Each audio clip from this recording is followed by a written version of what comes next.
কাছে যে 50 টাকাটা পাই ওই টাকাটা দেও তো।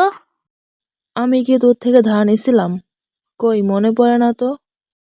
আরে না না, তুমি যে ওই দিন 50 টাকাটা দিতে চাইছিলা ওটা দাও। আচ্ছা, কিছু প্রশ্নের উত্তর দিতে পারলে টাকা পাবি।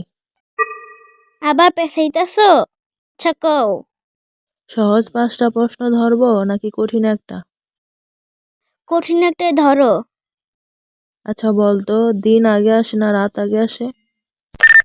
দিন আগে আসে। কিভাবে? উত্তর দিয়া লাইছি, এবার টাকা দাও। আবার প্রশ্ন করতেছো কেন? তুমি তো বলছিলা কঠিন একটাই প্রশ্ন করবা।